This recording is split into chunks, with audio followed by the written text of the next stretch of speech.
Arhan Bezbora and I'm a founding partner at Co.Lab X.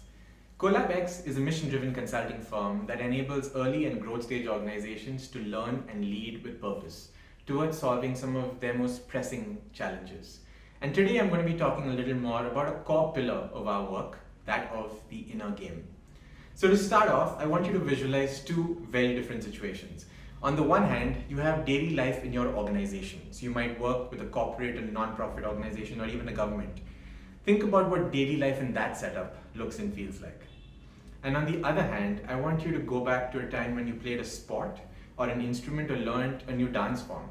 What did life on that sports field or on that stage look and feel like? Think about some of the images that pop up when you think about an organization versus that sports field or that stage.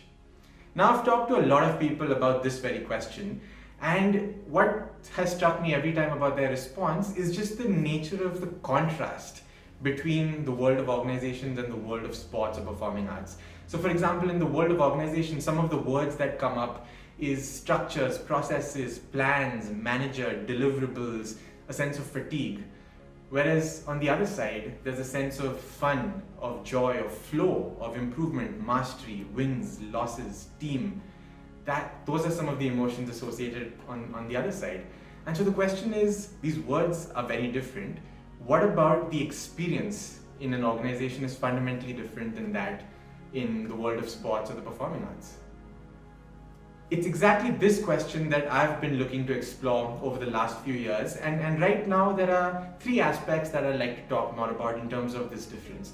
The first is the nature of individual practice. So if you've played a sport or you've learned how to dance, you'll know that practice is everything. You wake up every morning, you go out into that training field, and you do something and you do it again and you keep improving. The ratio of practice time to game time is far skewed in terms of practice. Whereas in organizations, it's exactly the opposite. There's a lot more game time, there's a lot more high stakes situations, there's almost no practice. So there's something fundamentally different about the nature of practice, and practice, as you know, is associated with skill building and improvement. And so in organizations, there's a sense of plateauing when it comes to skills. The second part that I'd like to talk more about is the nature of team.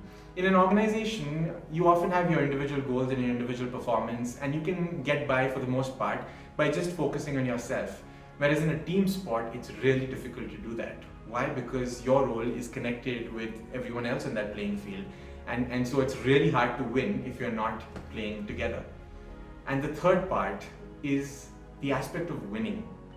In an organization, you might have a 5-year goal, you might have a 3-year strategic plan, you might have 1-year goals, but the fact is these goals are often very far away from you. And by the time they roll down to your level, they might actually look very different. They might not be very meaningful to you.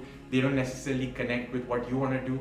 Whereas in a sports field, like winning is very clear, it's very meaningful, and the fact is that it comes at a much higher frequency. So you might be aiming for, like a cricket team might be aiming for a World Cup that's 3 or 4 years away, but the fact is they don't have to wait for 3 or 4 years to win. They are winning on a weekly basis. There are practice matches, there are lots of tournaments, there are other kinds of events that are constantly feeding that sense of winning back to the team and helping them to grow. So I've just talked about three aspects, that of winning, that of individual practice, and that of the team. There are many other aspects of the inner game that are fundamentally different in a sports situation. And the question is it possible to actually bring the world of sports, that world of the inner game of sports, into that of organizations? Is it even possible? Well, at Co.Lab X, we believe it is. And we've actually started trying to bring that essence, trying to bring that spirit into the world of organizations. And the way we're trying to do it is through what we call a leadership lab. A leadership lab is a collaborative process ranging anywhere from 3 days to 3 months, and it involves a cross-functional group of people who come together to solve a very difficult challenge that they're all facing.